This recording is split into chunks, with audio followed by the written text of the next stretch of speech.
വരുന്ന ലോക്സഭാ തെരഞ്ഞെടുപ്പിൽ വയനാട് വടകര മണ്ഡലങ്ങളിലെ അസാധ്യതകളാണ് ഇവിടെ ചർച്ചാ വിഷയമാകുന്നത്.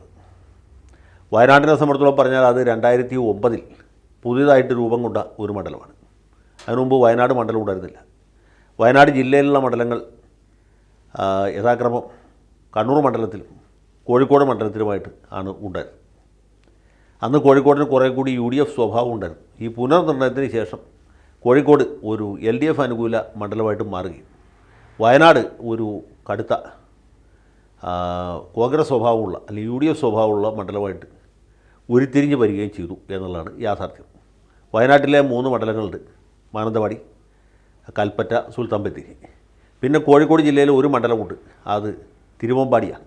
കുടിയേറ്റക്കാർക്ക് വലിയ പ്രാമുഖ്യമുള്ള പ്രദേശമാണ്. മലപ്പുറം ജില്ലയിലെ 3 മണ്ഡലങ്ങളുണ്ട്: നിലമ്പൂർ, വണ്ടൂർ, ഏറനാട്. അപ്പോൾ അങ്ങനെ കോൺഗ്രസിനും മുസ്ലിം ലീഗിനും വലിയ പ്രാമുഖ്യമുള്ളൊരു പ്രദേശമാണ്. അവിടെ ആദ്യത്തെ 2 തെരഞ്ഞെടുപ്പിലും ജയിച്ചത് MI ഷാനവാസാണ്. വയനാട്ടിലേക്ക് കോൺഗ്രസ് പാർട്ടി ഉദ്ദേശിച്ച സ്ഥാനാർത്ഥി MK രാഘവനാണ്. പക്ഷേ അവസാന നിമിഷത്തിൽ MI ഷാനവാസ് ഈ ജമാഅത്തെ ഇസ്ലാമിയുടെ അഖിലേന്ത്യാ അമീറിൻ്റെ അടുത്തുനിന്ന് ഒരു കത്ത് വാങ്ങി വരും. അതോടൊപ്പം തന്നെ അഹമ്മദ് പട്ടേലിന് ഒരു കിഴി വയ്ക്കുകയും ചെയ്തിട്ട് ഈ സീറ്റ് തട്ടിയെടുത്തു എന്നുള്ളതാണ് ചരിത്രം.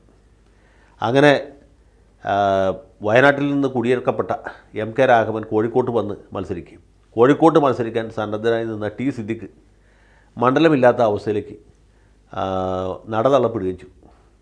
അങ്ങനെ സിദ്ദിഖും ഷാനവാസും തമ്മിലുള്ള വ്യക്തിപരമായ ബന്ധം തന്നെ വളരെ മോശമായി എന്നുകൊണ്ട് ചരിത്രം. ഞാനിപ്പോൾ ആ ഭാഗത്തേക്ക് പോകുന്നില്ല, നമ്മുടെ വിഷയം അതല്ലാത്തതുകൊണ്ട്. അങ്ങനെ ഷാനവാസ് ആദ്യത്തെ തവണ വലിയ ഭൂരിപക്ഷത്തിൽ ജയിച്ചു. രണ്ടാമത്തെ തവണ അവിടെ മത്സരിച്ചപ്പോൾ ആ വലിയ വിപ്രതിപത്തി അദ്ദേഹത്തെക്കുറിച്ച് ജനങ്ങൾക്കിടയിലുണ്ടായി.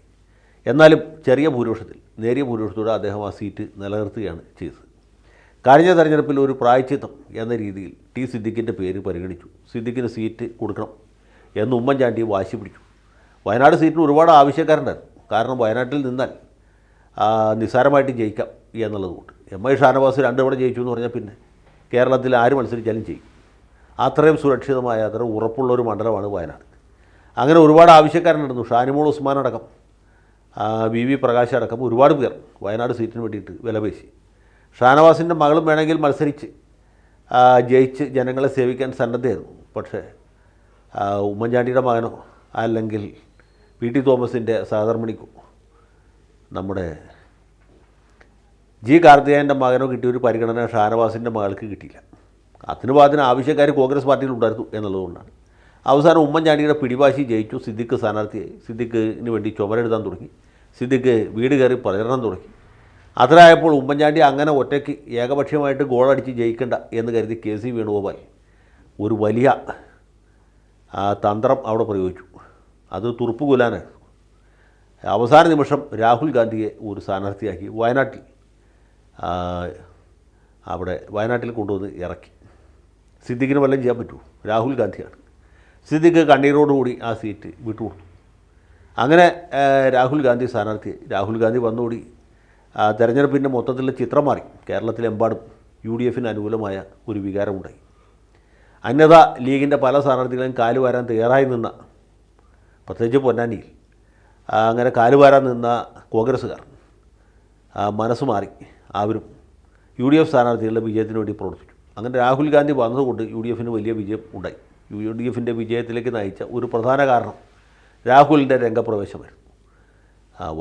വയനാട്ടിൽ മത്സരിച്ചുകൊണ്ട് രാഹുൽ ഗാന്ധിക്ക് വലിയ നഷ്ടമുണ്ടായി. ഇദ്ദേഹം മുസ്ലിങ്ങൾക്ക് ഭൂരിപക്ഷമുള്ള ഒരു മണ്ഡലത്തിൽ മത്സരിക്കുന്നു. ഹിന്ദു ഭൂരിപക്ഷമുള്ള ഒരു സ്ഥലത്ത് നിന്നാൽ ഇയാൾ ജയിക്കുകയില്ല എന്ന പ്രചരണം വടക്കേ ഇന്ത്യയിൽ BJPക്കാർ ആളിക്കത്തിച്ചു. എന്ന് മാത്രമല്ല, ഇദ്ദേഹത്തെ സ്വീകരിക്കാൻ ലീഗുകാർ പച്ചക്കൊടിയും കൊണ്ടുവരുന്ന ദൃശ്യങ്ങൾ അതും പ്രചരിപ്പിച്ചു. പാകിസ്ഥാൻ പതാകയുമായി ആളുകൾ ഇദ്ദേഹത്തെ കാത്തു നിൽക്കുന്നു എന്നായിരുന്നു അതിന് കൊടുത്ത അടിക്കുറിപ്പ്. സത്യത്തിൽ ഇത് ലീഗിൻ്റെ കൊടിയാണ്, പാകിസ്ഥാൻ്റെ കൊടിയല്ല എന്ന് നല്ലവരായ കോൺഗ്രസ് നേതാക്കൾ വടക്കേ ഇന്ത്യയിൽ വിശദീകരിച്ചു. അപ്പോൾ സംഗതി കൂടുതൽ സങ്കീർണമായി. കാരണം വടക്കേ ഇന്ത്യക്കാർക്ക് അറിയുന്ന ലീഗ് എന്ന് പറയുന്നത് ജിന്ന സാഹിബിൻ്റെ ലീഗാണ്. ഇവിടെ ഈ കൊച്ചു കേരളത്തിൽ കുഞ്ഞാപ്പയുടെ ലീഗ് എന്ന് പറഞ്ഞൊരു ലീഗുകളാരും അവർക്കറിയില്ലായിരുന്നു. അപ്പോൾ അങ്ങനെ സംഗതി കൂടുതൽ സങ്കീർണമായി. ഏതായാലും ഇതിൻ്റെയൊക്കെ ഫലമായിട്ട് വടക്കേ ഇന്ത്യയിൽ കോൺഗ്രസ്സിന് വലിയ തിരിച്ചടി ഉണ്ടായി. രാഹുൽ ഗാന്ധി തന്നെ അദ്ദേഹത്തിൻ്റെ 1ാമത്തെ മണ്ഡലമായ അമേത്തിയിൽ പരാജയപ്പെട്ടു. അങ്ങനെ അദ്ദേഹത്തെ മുഴുവൻ സമയവും വയനാട്ടുകാർക്ക് കിട്ടി. അങ്ങനെ വയനാട് MP എന്ന തൂലികാനാമത്തിൽ അദ്ദേഹം അറിയപ്പെടാൻ തുടങ്ങി. ഇത്തവണയും രാഹുൽ ഗാന്ധി തന്നെയാണ് സ്ഥാനാർത്ഥി എന്ന കാര്യം ഉറപ്പാണ്. ഇടതു മുന്നണിയിൽ ഇത് CPIയുടെ സീറ്റാണ്. CPIയുടെ ശരിക്കുള്ള സീറ്റായിരുന്നില്ല. ശരിക്കുള്ള സീറ്റ് പൊന്നാനിയായിരുന്നു. പൊന്നാനിയിൽ വേണമെങ്കിൽ ജയിക്കാം എന്നൊരു അന്തരീക്ഷം ഉണ്ടായി കഴിഞ്ഞപ്പോൾ CPIയിൽ നിന്ന് ആ സീറ്റ് CPM ഏറ്റെടുത്തു, അഥവാ തട്ടിപ്പറിച്ചെടുത്തു എന്നുള്ളതാണ് ചരിത്രം. അന്ന് ഇതേ ചൊല്ലി വെളിയം ഭാർഗവനും പിണറായി വിജയനും തമ്മിൽ വലിയ തർക്കവും വാഗ്വാദമൊക്കെ നടന്നതാണ്. അവസാനം CPI വഴങ്ങണ്ടായിട്ട് വന്നു. അങ്ങനെയാണ് 2009 പിന്നീട് 2 തെരഞ്ഞെടുപ്പുകളിലുമൊക്കെ CPI അവിടെ മത്സരിക്കുന്ന സാഹചര്യം ഉണ്ടായത്. അപ്പോൾ ഇങ്ങനെ ഒരു സാഹചര്യം അവിടെ നിലനിൽക്കുന്നു. രാഹുൽ ഗാന്ധി വീണ്ടും വയനാട്ടിൽ മത്സരിക്കും എന്നുള്ളത് ഏതാണ്ട് ഉറപ്പാണ്. അദ്ദേഹം മത്സരിച്ചില്ലെങ്കിൽ വേറെ ഏതെങ്കിലും ഒരു കോൺഗ്രസ്സുകാരന് ഒരു അവസരം കിട്ടും എന്നുള്ളതും നമുക്കറിയാം. പക്ഷേ രാഹുൽ ഗാന്ധിക്ക് ഇന്നത്തെ നിലയ്ക്ക് മത്സരിച്ചാൽ ജയിക്കാവുന്ന ഒരു സീറ്റ്, വടക്കേ ഇന്ത്യയിൽ അങ്ങനെ ഒരു സീറ്റ് കുറവായതുകൊണ്ട് ഇനി മത്സരിക്കുകയാണെങ്കിൽ തന്നെ അതിന് പുറമെ വയനാട്ടിൽ കൂടി മത്സരിക്കാനുള്ള സാധ്യതയാണ് നമ്മളിപ്പോൾ കാണുന്നത്. രാഹുൽ ഗാന്ധി മത്സരിച്ചാൽ പിന്നെ ആര് ജയിക്കും എന്നുള്ളതിനെക്കുറിച്ച് വലിയ തർക്കത്തിനൊന്നും അവകാശമില്ല. അല്ലെങ്കിൽ തന്നെ UDFൻ്റെ ഒരു ഗുരുക്ക് കോട്ടയാണ് വയനാട്. സിദ്ദിഖ് മത്സരിച്ചാലും ജയിക്കും, ഇനി KC അബു മത്സരിച്ചാലും ജയിക്കും, രാഹുൽ ഗാന്ധി മത്സരിച്ചാലും വയനാട്ടിൽ ജയിക്കും. അപ്പോൾ അതിനെക്കുറിച്ച് വലിയ ചർച്ചകൾക്കൊക്കെ എന്തെങ്കിലും പ്രാധാന്യമുണ്ട് എന്നെനിക്ക് തോന്നുന്നില്ല. വയനാട് കഴിഞ്ഞാൽ പിന്നെ ചർച്ച ചെയ്യേണ്ട മണ്ഡലം വടകരയാണ്.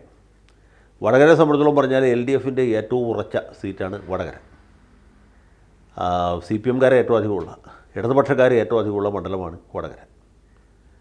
വടകര പാർലമെൻറ്റ് മണ്ഡലത്തിൽ 2 അസംബ്ലി സെഗ്മെൻറ്റ്സ് കണ്ണൂർ ജില്ലയിലാണ്. അതൊന്ന് കൂത്തുപറമ്പാണ്, മറ്റേത് തലശ്ശേരിയാണ്. ഈ 2 സ്ഥലത്തും മാർക്സിസ്റ്റ് സ്ഥാനാർത്ഥിക്ക് വലിയ മേൽക്കൈ ഉണ്ടാവും എന്നുള്ള ഉറപ്പാണ്. കോഴിക്കോട് ജില്ലയിലെ 5 മണ്ഡലങ്ങളുണ്ട്. 5ഉം ഇടതുപക്ഷ സ്വഭാവമുള്ളവയാണ്. അതിൽ വടകരയിൽ കുറച്ചധികം സോഷ്യലിസ്റ്റുകാരുണ്ട്, ശേഷം മാർക്സിസ്റ്റുകാരുണ്ട്. മറ്റു സ്ഥലങ്ങളിൽ കുറ്റ്യാടി അല്ലെങ്കിൽ ബാലുശ്ശേരി അങ്ങനെയുള്ള കൊയിലാണ്ടി പോലെയുള്ള പ്രദേശങ്ങളിലൊക്കെ കോൺഗ്രസ്സുകാരുണ്ടെങ്കിലും CPMന് വലിയ പ്രാമുഖ്യമുണ്ട്, CPMന് വലിയ ശക്തിയുണ്ട്. മിക്കവാറും MLAമാർ CPMകാരാണ് അല്ലേ. അങ്ങനെ ഒരു സാഹചര്യത്തിലാണ് പക്ഷേ ഈ മണ്ഡലം പണ്ട് പോലൊക്കെ ഒരു കമ്മ്യൂണിസ്റ്റ് മണ്ഡലമാണ്. 2009 മുല്ലപ്പള്ളി രാമേന്ദ്രൻ വേറെ എങ്ങും സീറ്റ് കിട്ടാതെ വന്ന് മത്സരിച്ചു. കോൺഗ്രസ്സുകാരെ തന്നെ ഞെട്ടിച്ചുകൊണ്ട് മുല്ലപ്പള്ളി അവിടെ ജയിച്ചു. അതിൻ്റെ കാരണം ഈ TP ചന്ദ്രശേഖരൻ ഉണ്ടാക്കിയ RMPയുടെ ഒരു എഫക്റ്റായിരുന്നു. RMPയുടെ സൈഡ് എഫക്റ്റായിട്ടാണ് സതീദേവി അവിടെ തോറ്റത്, മുല്ലപ്പള്ളി ജയിച്ചത്. മുല്ലപ്പള്ളിയെക്കുറിച്ച് ആർക്കും ഒരു ആക്ഷേപമില്ല. അദ്ദേഹം വളരെ സത്യസന്ധനായ ഒരു കോൺഗ്രസ്സുകാരനാണ്. കോൺഗ്രസ്സിൽ അങ്ങനെയുള്ള ആളുകൾ വളരെ കുറവാണ്. തൻ്റെ ഇടമുള്ള സത്യസന്ധനായ ഒരു നേതാവ് എന്ന രീതിയിൽ മുല്ലപ്പള്ളിക്ക് ഒരു സ്വീകാര്യത വടകരയിലുണ്ട്, കണ്ണൂരുണ്ട്, ആ പ്രദേശത്തൊക്കെ ഉണ്ട്. അദ്ദേഹം മത്സരിച്ചു, ജയിച്ചു. അടുത്ത തെരഞ്ഞെടുപ്പായപ്പോഴത്തേക്ക് TP ചന്ദ്രശേഖരൻ്റെ കൊലപാതകം ഒരു വലിയ വിഷയമായിരുന്നു. അത്തവണ നമ്മുടെ AN ഷംസീറാണ് ഇദ്ദേഹത്തിനെതിരെ മത്സരിച്ചത്. മത്സരം വളരെ ശക്തമായിരുന്നു. കൂത്തുപറമ്പിലും തലശ്ശേരിയിലുമൊക്കെ ഷംസീറിന് നല്ല ലീഡ് കിട്ടി. പക്ഷേ കോഴിക്കോട് ജില്ല ഷംസീറിനെ കരയിച്ചു.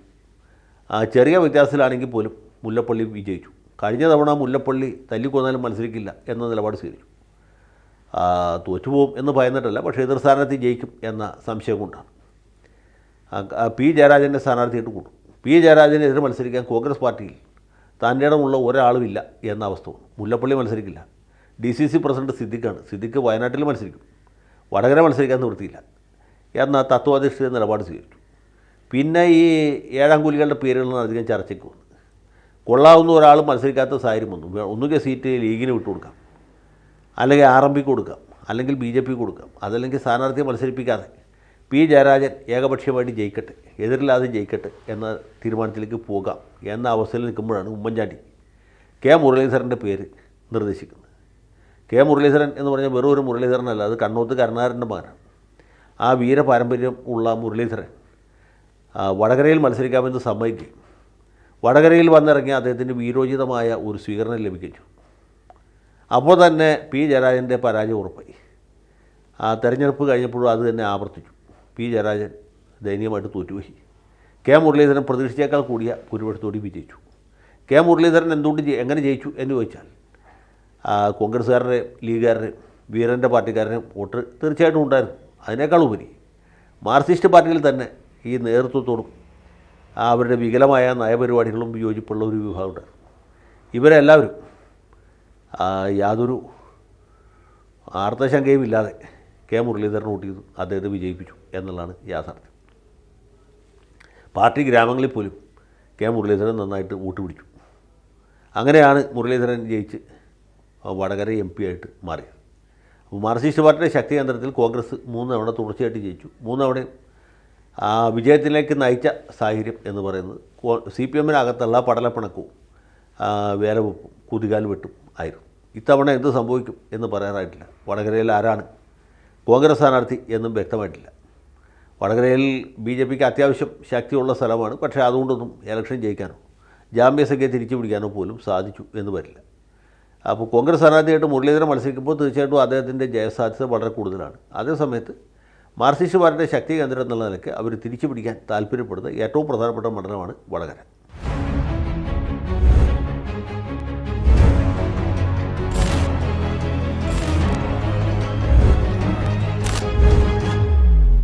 കൂടുതൽ വാർത്തകളും വിശേഷങ്ങളും നിങ്ങളിലേക്ക് എത്താൻ ABC മലയാളം സബ്സ്ക്രൈബ് ചെയ്യുക, ബെൽ ബട്ടണും അമർത്തുക.